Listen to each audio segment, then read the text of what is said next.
An update on Rachel Belts, also known as Rachel Rising. This is an update on her death, which I have not officially confirmed. As we all know, her death was found out on an Instagram post that was posted by a friend of hers, but I have not officially confirmed that via her family, and there are no obituaries that are official. My name is Pearl. This is Little Scary Stories. Come on in, Pearlies. Let's talk about people. And by people, I mean Rachel Belts, aka Rachel Rising. I found out some disturbing news about what happened to her during a stay at an ER. She posted this November 5th, 2023, and the ER visit was in October. Let's all read this together. Viewer discretion is advice. This is triggering information and will be sensitive to some listeners and viewers. Let's begin. Hello, everyone. I just wanted to hop on to give a quick update as to why I've been quiet. I've recently had a medical emergency. I almost died. Sorry, I had to drink some water. From giving into comments I received online. I wasn't being responsible for my health and went off my meal plan given to me by my dietitian. I was told if the ambulance hadn't arrived 5 minutes earlier, I would not be here right now. I'm not a victim. I was being stupid. I decided to go all in like people suggested after so many comments asking if I was pregnant. Just eat a burger. Seeing wagers on my death or expiration. Just eat more now. Recover faster. Making no progress, etc. I let my depression and thoughts win. I did what I thought was recovery based. Despise moving my platform to harm reduction under a seed protocol. Until I was healthier, I didn't want to cause harm to others. Sorry, this is hard to read. That's why my post shifted to me trying to find Rachel. I ate a bunch of fear foods and simple carbohydrates. For months now, realizing years I would have days and weeks of feeling sick, not knowing why. These days typically followed me trying fear foods or high glycemic loaded foods.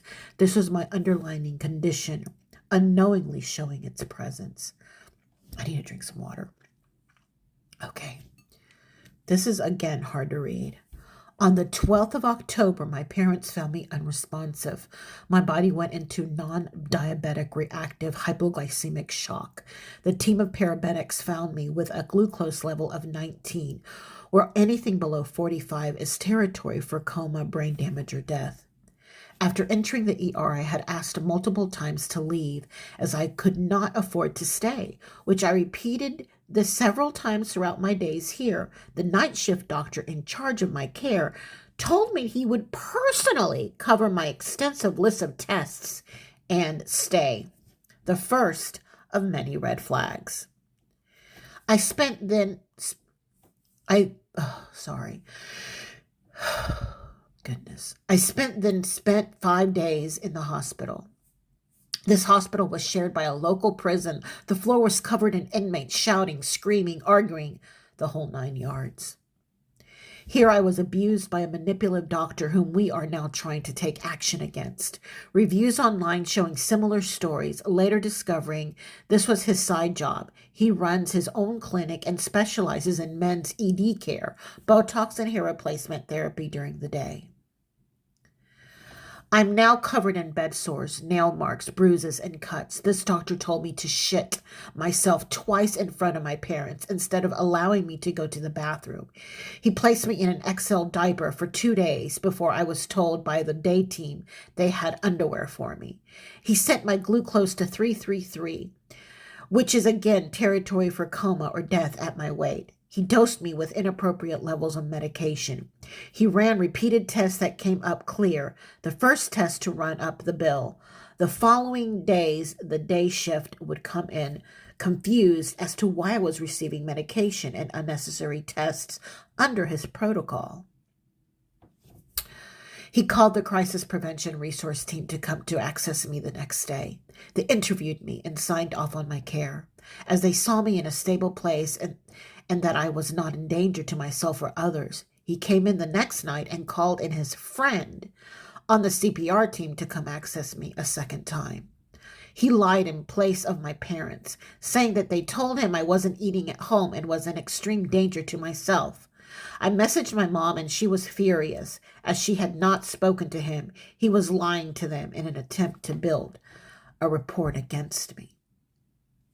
His buddy on the CPR team built a loosely constructed case and told me that she would be taking my case to court. They would keep me for weeks until they had enough signatures to commit to me at the state psychiatric ward. She then left. Me and my parents were lost and distressed. That night, the nurses made a pact with me. They wanted to help. They said that they would find appropriate foods for me, and if I ate, they would turn the glucose drips off, which of course I took wholeheartedly, as I have no issue eating. They brought me 3 thick slices of sprouted whole grain bread with PB and oatmeal, saying if I could eat them in front of them, they would move forward.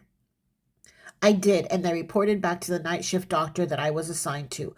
Later, the nurse came crying, saying that she just spent the previous hour in the break room crying because she and other nurses did not agree with his practices, but they had no choice but to follow his protocol. He ordered restraints on me, despite me knowing I wasn't even strong enough to sit up alone.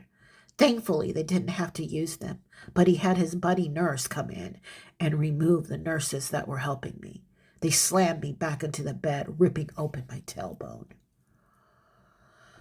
Oh, God.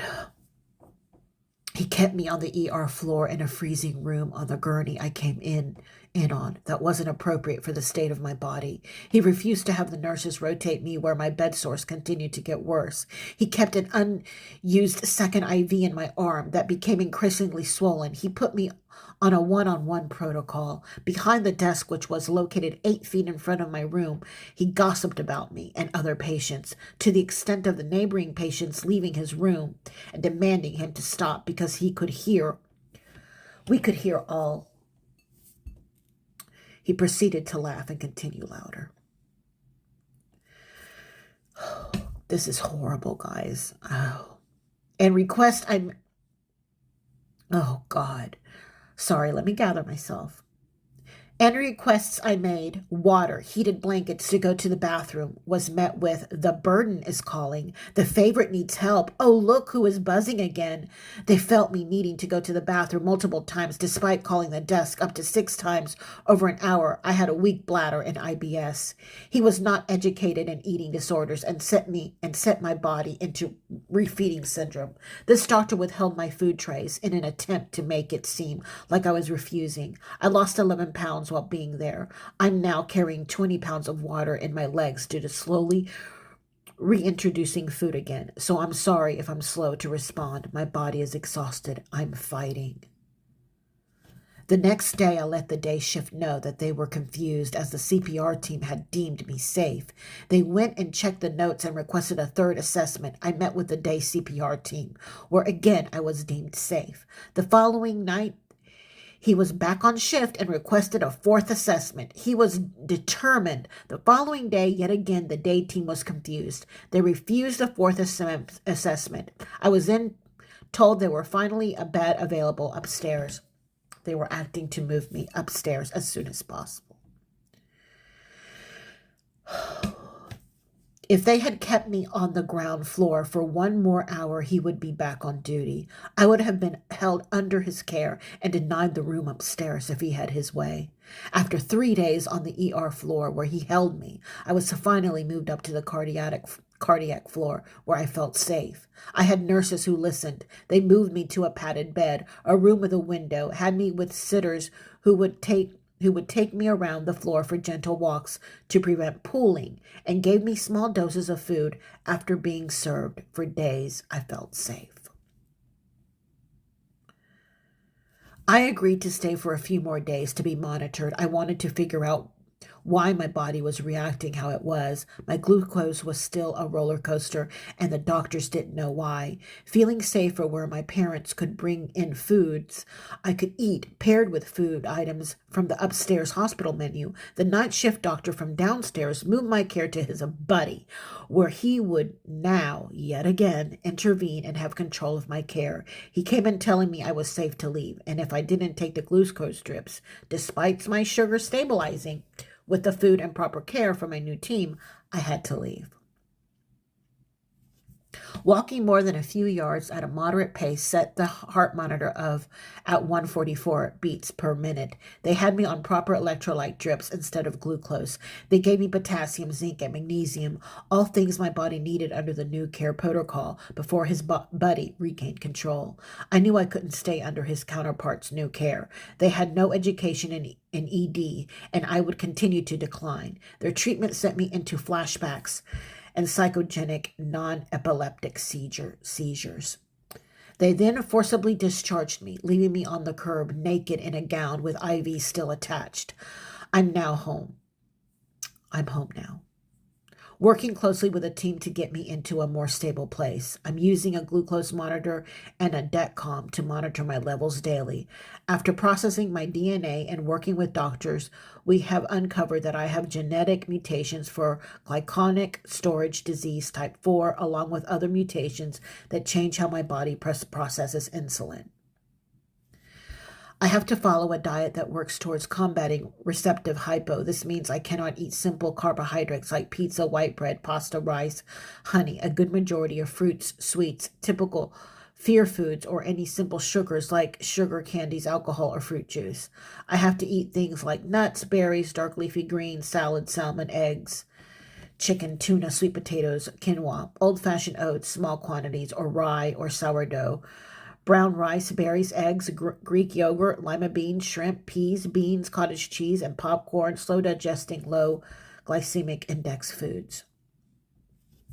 Hyperprotein, moderate carbohydrate foods with fats stacked towards the later hours of the day to slow the digestive of carbs to support blood sugar stability overnight as I slept.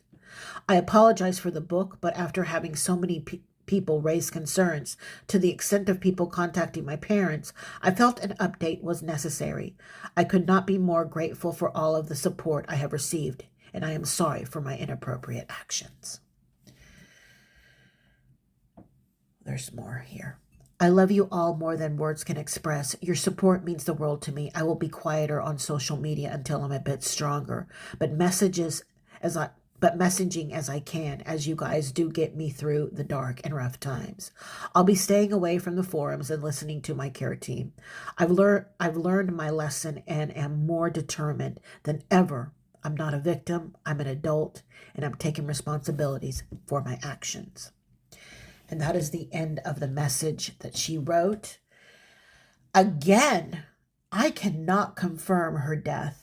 Just because a friend of hers wrote a message on Instagram saying that she passed away on December 11th is not an official confirmation.